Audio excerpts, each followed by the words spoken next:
Carolina. Así es, Rafa, pero nosotros vamos a seguir con la información aquí en la mañana porque estábamos viendo el crimen del Transantiago, donde ya hay un joven cocinero de comida japonesa detenido. Un confuso incidente que estamos revisando aquí en la mañana y pongan mucha atención. Y se tira arriba de Carlos.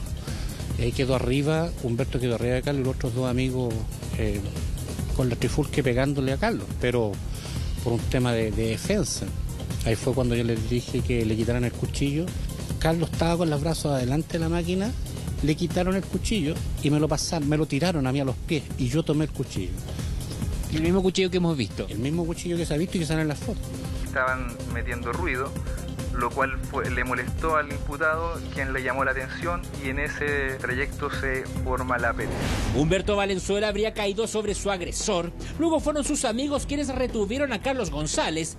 El conductor habría visto el arma atacante y además, con el correr de los minutos, la noticia que nadie quería escuchar. Después que cuando lo apuñaló, Humberto se le tiró sobre Carlos, cayeron los dos al piso. Los dos de guata a la máquina entre las dos ruedas, pero ahí fueron los amigos que empezaron a agredir a Carlos justamente por la agresión de Humberto. O sea, las muchachas se dieron cuenta, pero era una tole-tole, eran gritos para allá, gritos para acá. Yo después cuando le prestamos auxilio a Humberto, le levantamos la camisa y tenía dos cortes grandes, largos, y no eran de puntaza, eran dos puñaladas, las puñaladas del cuchillo. Carlos González fue formalizado, quedó en prisión preventiva durante los 60 días que la justicia otorgó para investigar. Lo molestaron y le pegaron a él primero. ¿Y a raíz de qué estas personas venían en la micro peleando con él francamente? Sí, venían peleando, y ahí le pegaron a él al tiro y ahí cayó al suelo y todos lo patearon. Sí, él lo hizo en defensa propia. La madre de Carlos en todo momento ha sostenido que él es inocente. Dice que el día del incidente su hijo la habría llamado y así ella escucharía parte de lo que sucedía arriba del bus. Porque tomó la micro como al tiro, porque llama a la polola y le dice, Meli, ya me voy. Y nosotros, ya, mi amor, ya que sí. Y en eso le dice a los muchachos, porque subió a la micro hablando por teléfono. Entonces se sentó al final y empieza él a hablar y no se le escuchaba. Entonces llega y le dice, ¿se pueden callar, por favor? Al grupo que venía atrás. Y ellos le empiezan a decir, ¿qué no vas a callar tú? Soy un flight, quizás que andáis haciendo, andáis delinquiendo. Y empezó al tiro el enfrentamiento con él. O sea, de inmediato. De inmediato. Incluso hay una niña que fue la que empezó todo el problema. Yo escuchaba todo. Y en eso se formó la pelea. Y fue muy rápido todo, porque yo escuchaba como, no me peguen, no me peguen. Y él lo que me relató a mí después cuando conversamos, dice que él cuando ya vio todo encima de él, la muchacha y después aparecieron los otros, tratándolo mal, flight, qué sé yo, y todas las cosas, solamente porque viene del trabajo. María cree completamente lo que dice su hijo y aduce que todo fue en defensa propia. Se sintió que empiezan a pelear, yo inmediatamente me levanté. Me puse un buzo encima del pijama y salí así. Pesqué la cartera, los documentos, dije por cualquier cosa. Nos llevó una micro, una C05, siempre corrido nos llevó. Incluso él iba escuchando también. Y ahí cuando llamo en el líder me dice, señora, llame a los carabineros, llame a los carabineros. Yo creo que yo fui quien llama a los carabineros. Y él lo que me dice a mí que se vio con todo encima. Me dice que sacó el cuchillo para que pensaran que no sé, pues, que se podía defender o para que se amedrentaran ellos de ver el cuchillo. Pero fue peor. Fue lo peor que pudo haber sido. Es lo que me dice que es lo único que se acuerda es que no quería que le pegaran en la cara. Entonces se pone la mano así y con el cuchillo empieza a tirar así para atrás. Y ahí tiene que haber sido que lo hirió. Lo único que les puedo decir es que yo estimo que mi representado actuó en legítima defensa, que se le vino más gente encima, ya. Él no debería haber sacado el cuchillo, evidentemente, pero bueno, lamentablemente lo sacó. Carlos González, de 19 años, portaba un cuchillo. Según el relato del conductor, sería el mismo que se ve en estas imágenes. La razón: trabajaba en este local de sushi en Las Condes, y si bien optaron por no hablar en cámara desde este lugar, nos confirmaron que cada cocinero es dueño de sus utensilios y por lo mismo cada uno lo transporta al abandonar el trabajo. Además es una inversión que él le hizo porque con su primer trabajo él se lo compró. Es un cuchillo que vale más de 50.000 pesos. Entonces él lo cuidaba. era como lo que él tenía para mostrar lo que le había costado y para trabajar, porque él trabaja muy bien. Bueno, lo lamento mucho, como le dije la otra vez, con respecto al fallecimiento de este otro niñito, pero yo ahora estoy cumpliendo un rol que es defender a Carlos González y lo voy a seguir defendiendo hasta el final. Al mismo tiempo, otra familia está completamente destrozada, la de Humberto Valenzuela Díez, quienes se han querido mantener al margen de los medios, que han seguido de cerca el caso. Es el abogado del padre de la joven víctima quien toma la representación. Y este hecho triste, inmensamente triste para ellos, merece una resolución que en definitiva determina lo más seguro una condena para el joven hechor. Pero para ellos la vida, también hay otras personas en la familia, esto se ha resentido, entendemos que es un niño de 18 años, había un futuro que se truncó para él, para su familia directa. Entonces ellos han querido manejar toda la reserva de esta situación y no, digamos, exponerse ante la opinión pública. Claudio Sepúlveda nos entrega información que se podría tornar relevante. Habla de que el arma homicida habría sido extraída desde un bolsillo de Carlos González. Bueno, es por eso que la querella que nosotros hemos presentado contiene la figura de delito del porte ilegal, en este caso de arma blanca. Entendemos, y eso tendrá que ver si es que realmente realizaba alguna labor en algún restaurante. A nosotros hasta aquí no tenemos constancia de ello. Sí sabemos que una persona, en este caso el hechor, portaba en su ropaje un cuchillo de características, digamos, que ya la opinión pública ha sabido, por la cual ha dado muerte a este joven. Entendemos que las personas normales que transitamos por la calle no tenemos acceso, ni tampoco se nos imaginaría andar, ¿no es cierto?, con un elemento cortopunzante de esas características a diestra y siniestra sin ningún cuidado, ya sea, digamos, en un envoltorio o en alguna situación que dé seguridad tanto para quien lo porta como para los terceros. No era entonces en su mochila, era en la ropa que lo tenía. Entendemos, digamos, que es en su ropaje que él saca este cuchillo desde su ropaje. La situación es muy compleja, así lo comenta el abogado Sepúlveda, que niega la legítima defensa.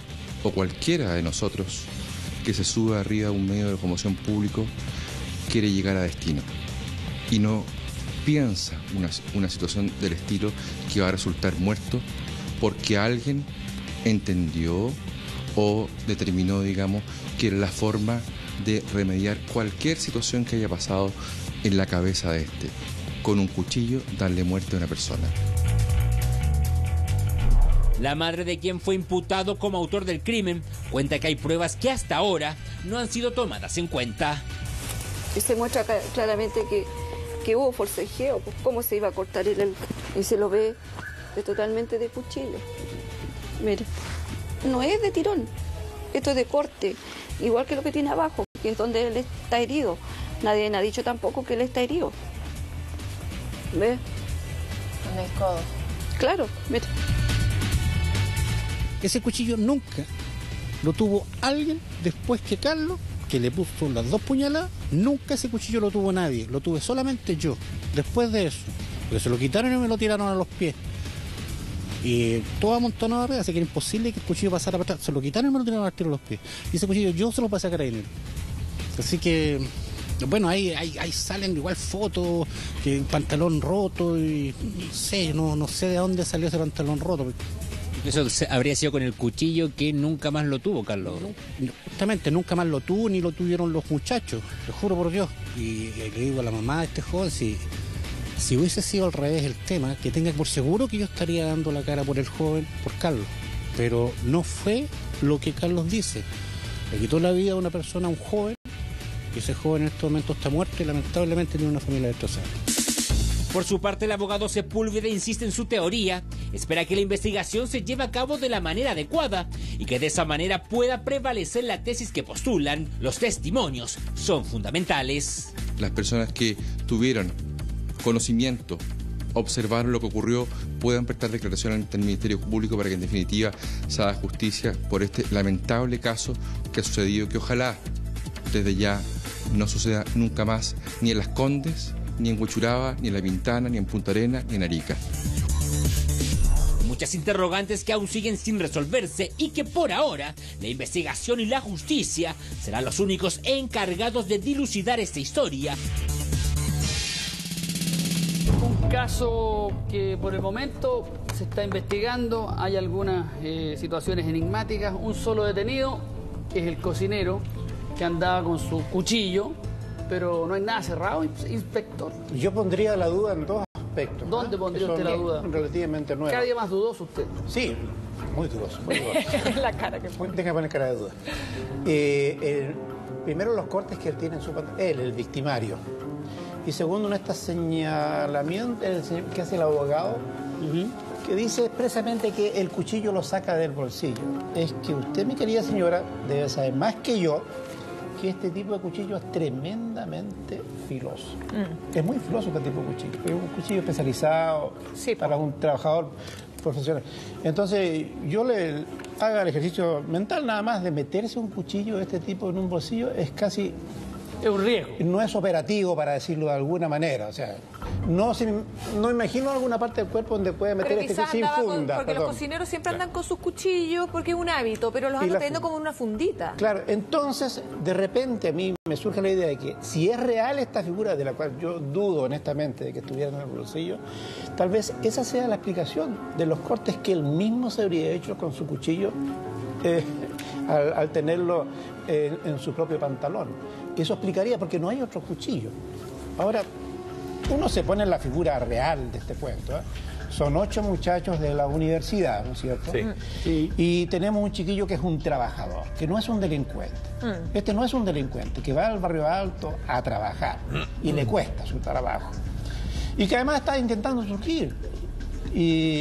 Y bueno, que tiene su modalidad, tal vez del mundo de la diversidad, no lo sé. Las cejitas me hacen pensar eso, no quiero ofender a nadie, no es una ofensa tampoco. Pero el cuento es de que deben haber sido peyorativos estos 8 muchachos que estaban con algo de alcohol en el cuerpo. Y se dio la mala fortuna del destino, ¿eh? A veces el destino está presente en esta cosa de los crímenes y uno no se da cuenta.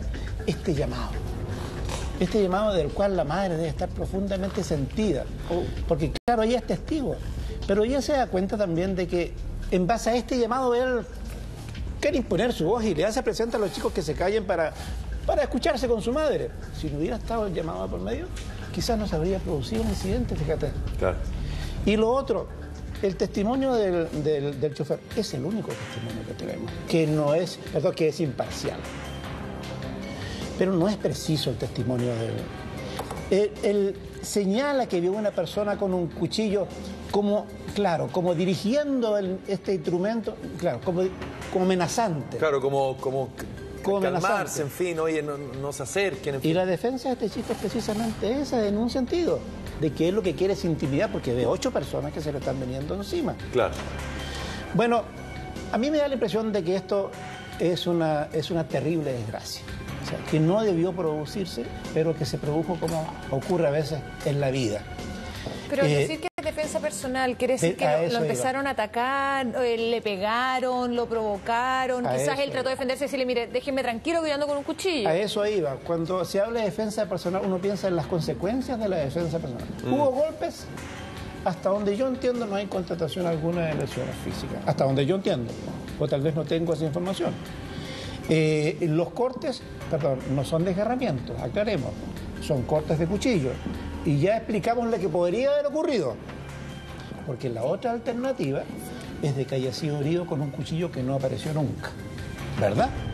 Y ahí nos cambia la figura. Totalmente. Claro. Totalmente. El joven se habrá sentido intimidado, esto se le podría haber ido a las manos y se sintió asustado quizás y por eso usó el cuchillo. Es precisamente esa mi opinión, de que este es un chico que no está acostumbrado a bataholas de este tipo. Ya lo 8 dijimos, contra 1. No es un delincuente, son 8 personas.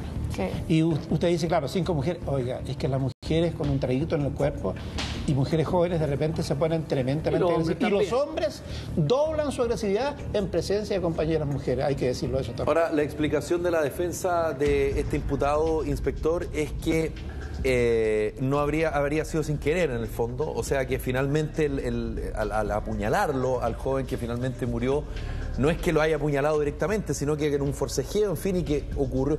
¿Puede ocurrir una situación así que pase y que termine con la muerte de alguien? Yo le veo un sentido a eso, a lo que dice el joven, de que las dos heridas son bajo la axila para que se entienda con claridad. Y ese tipo de herida en realidad ocurre cuando la persona tiene muy firme el cuchillo y tiene la caída de una persona encima suyo. Okay. Sí. Es casi característica ese tipo de herida en esas circunstancias. O sea, coincidiría un poco con que se le estaba viniendo encima esta persona y que definitivamente, probablemente por el alcohol que tenía el cuerpo, no se dio cuenta que tenía un tremendo cuchillo ahí presente que le podía restar la vida.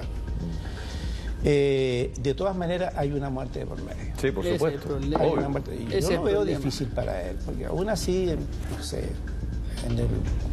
en el mejor de los casos para él, que no hubo dos, lo pudiera pensar uno, ¿no es cierto? Pero en realidad hay que dirimirlo muy finamente. Yo veo dificultoso para un tribunal dirimir esto con claridad, con un solo testigo y con todos los elementos de juicio que hemos conversado. Pero el llamado no es tan claro o no es un buen testimonio para la investigación. Es un hombre que estaba manejando. No, el llamado a la madre. El llamado a la madre yo lo encuentro clarísimo. O sea, y creo que si hay un testimonio claro, es el de la madre. No le veo ningún error. Ella recibe un llamado en el momento de la agresión. Quiero interpretarlo de dos maneras. Quiero decir que lo considero fidedigno. Ahí está. Y segundo, de que realmente es el destino ahí. Es el destino. Ese llamado es en ocasión a la dificultad. Porque él no puede comunicarse con su madre por el ruido que tenían los chicos. Es que ella aseguraba que todos los días él al salir del trabajo la llamaba. Porque hay chicos que son así. Sí, claro. Y buenos chicos, perdón, aclaremos eso. Y buenos chicos que le dan cuenta a su madre, voy en camino para no preocuparla, sobre todo una madre que es de cierta edad. Entonces refleja en algún sentido, fíjate, lo bueno que era este chico, el victimario, que no era un delincuente. Y que era necesario para él comunicarse con su madre, sobre todo cuando su madre, él estaba consciente que estaba escuchando muchos gritos detrás y que debe haber estado preocupada la madre al escuchar esos gritos. Lógico. Entonces, no estamos excusando responsabilidad de perdonar. Ojo, aclaremos eso. Lo digo a la familia de la víctima con total claridad. No estamos excusando nada. Pero está bien poner en contexto y contar la historia completa. Pongámonos en el contexto. Lógico. Y en ese contexto es que el chico saca la voz. Y dice algo así como guarden silencio, no griten, qué sé yo, como lo había dicho. Y claro, y ahí está la respuesta y viene todo lo que sigue esta continuidad perversa que termina con la muerte de este chico. En la investigación se debe cotejar el horario del llamado, si es efectivo, todo eso, ¿no? Me imagino. Yo creo que hubo un examen exhaustivo del sitio suceso. Ya. Aparte, no sé si lo tomó Carabineros o bueno. Pero se pericia también la línea telefónica. Y se debió periciar la ropa de los 8 integrantes que habían en el bus, ¿no es cierto? Específicamente para saber el tránsito de la sangre, como dicen mis colegas en un sitio de suceso.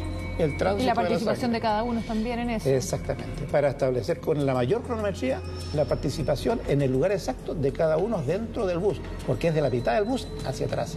No hace otra falla del destino, ¿eh? Claro. Que él no se sienta adelante. Está más lejos del chofer. Claro, él se sienta casi al borde de los chicos que estaban visiblemente en un estado de euforia, que fue una falta de cálculo, lamentable, por supuesto.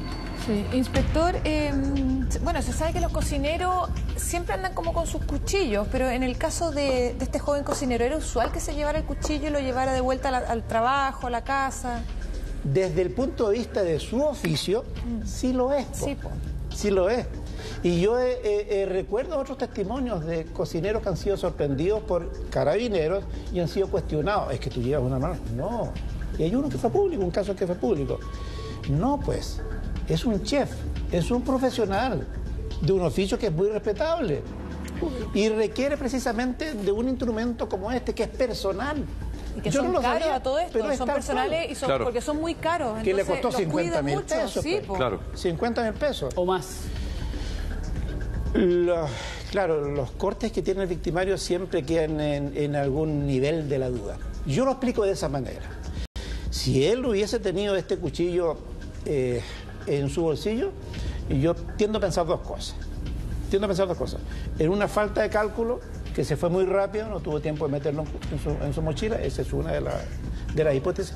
Otra, de que él realmente en ese trayecto temía, como temen tantas personas a ciertas horas de la edad, a subirse a un bus en Santiago, y llevaba esta arma con un propósito premeditado, el propósito de intimidar en el caso de ser el asaltado. Y claro, ahí uno justifica con eso la presencia del arma dentro del pantalón. Pero, insisto, es un cuchillo extremadamente filoso, o sea, para nada aconsejable llevarlo en el bolsillo de un pantalón. Y no podría... Ni siquiera en la pretina. Y no podría pensarse que eso es resultado de algún corte, o que en algún momento se lo quitaron, que hubo un forcejeo, en fin. ¿Y qué es la tercera hipótesis? De que alguien... lamentablemente el cuchillo es, comillas, manoseado por el conductor de la micro, después de...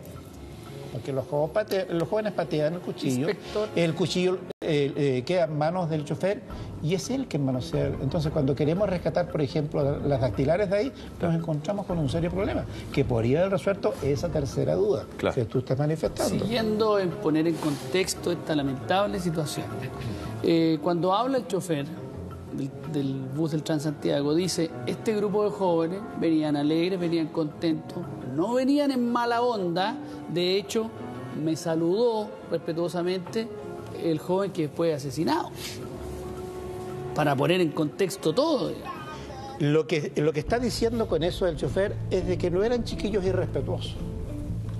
Ahora, yo no quiero imaginarme lo que ocurre a veces, de que chiquillos que tienen una buena oportunidad en la vida, de repente son peyorativos con otros chicos que no la tienen.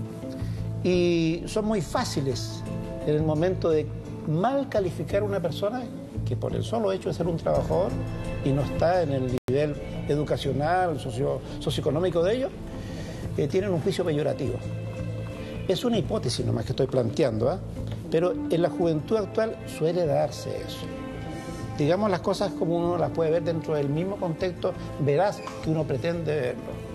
Entonces, si ocurrió así, de pronto entiendo también el resentimiento del chiquillo. Lo que no entiendo es que él hubiese usado esta arma bajo cualquier pretexto. Eso es lo que no... le jugó en contra. Y por lo tanto ahí podría pesar eventualmente, inspector, este concepto de la desproporcionalidad, que no hay una proporción respecto a, por ejemplo, una burla, un insulto, una risa burlesca, a que a consecuencia de esto te acuchillen. Eso es lo malo para él, porque si, por ejemplo, si tuviésemos la proporcionalidad de que, claro, no actúan ellos con cuchillo, pero las 8 personas acometen contra él, uno de pronto pudiera decir, oiga, son 8 personas que se me vienen encima, ¿verdad? Exacto. Ahí uno dice, claro, estamos pensando en legítima defensa. Uno podría decirlo, ¿no es lógico? Pero lo que pasa es que el chofer insiste en que la pelea se produce entre una y otra persona. O sea, un individuo contra otro individuo. O sea, eran 8, pero la discusión es 1 a 1. Claro, y la acometida final, si es que existió, sería de un chico que es precisamente el chico muerto. La duda que queda es si al tenor de lo que son las heridas, que son características de un tipo de lesión que se produce cuando un cuerpo se viene encima de otro, se produjo precisamente en esa circunstancia y no en la circunstancia intencional del hombre, del chico asesino que va en busca del pecho o de la axila del otro para acabar con su vida. En situaciones de este tipo, inspector, que me imagino tampoco son tan frecuentes, pero no creo que sea la única, ¿no es verdad? No, al menos en la situación en el papel, digamos. Sí. ¿Qué es lo que vale más? ¿Qué es lo que puede pesar más? ¿El testimonio de los testigos? ¿Las heridas? ¿El tipo de arma? De alguna manera, ¿cómo se encamina a establecer lo que efectivamente ocurrió? Sí, yo le veo una dificultad, yo lo veo por el lado de los testimonios, le veo la gran dificultad que es un testimonio válido, en realidad, el presencial. Importa lo que dice la madre, porque nos pone en el contexto real de lo que motivó la ira del joven y la respuesta también de los otros, y viceversa, ¿no es cierto? Nos queda claro gracias a esa llamada, desafortunada llamada. Pero testigo presencial siguen siendo ¿quiénes? El chofer y los acompañantes del chico muerto. Y no hay más. Entonces nos debemos remitir a lo pericial. Y te insisto, desconozco cuál fue la conclusión de mis colegas en el sitio de suceso. Lo desconozco. Pero ya noto un vicio, involuntario por supuesto, en el manoseo del arma. Que pudiera habernos disuelto varias dudas que tenemos en este momento. El chofer en algún momento habla de una aproximación de varios hacia el chico. No sé si notas ese testimonio. Y él con el cuchillo apuntando, dirigiendo el arma. Eso claramente es un proceso de intimidación frente a lo que él considera un ataque. Claro. Y eso es válido. Es válido. O sea, ahí en ese caso no sería el 1 a 1 del cual nosotros hemos hecho un comentario, ¿no es cierto? Sería, de acuerdo al comentario del mismo chofer, una acometida en masa. Claro. ¿Qué es en masa dentro de un bus que tiene un pasadizo, me pregunto yo? Que me imagino que tampoco es lo mismo a la hora del análisis que sean 8 jóvenes que lo amenazan, por ejemplo, con una cortapluma a una persona que está con un cuchillo, a en este caso que aparentemente solo era uno el que tenía el cuchillo y los otros de alguna forma estaban, de alguna forma, no sé, amenazándolo, calmándolo, Mira, a mano limpia. Y para cerrarlo, el comentario, y que le dejé suspenso a la señora que está en la casa, que es en masa, en un pasadizo, que usted conoce los buses, ¿cierto? A menos que las personas transiten por los asientos. Significa que como no pueden pasar todos, los que vienen atrás involuntariamente empujan al que va adelante. Claro. O sea... También puede ser. Lamentable situación. Bueno, ahí está la versión de la víctima, la versión del victimario. La justicia ahora tiene una tarea por delante. Una más. Karina, las 10 de la mañana con 30 minutos. Pero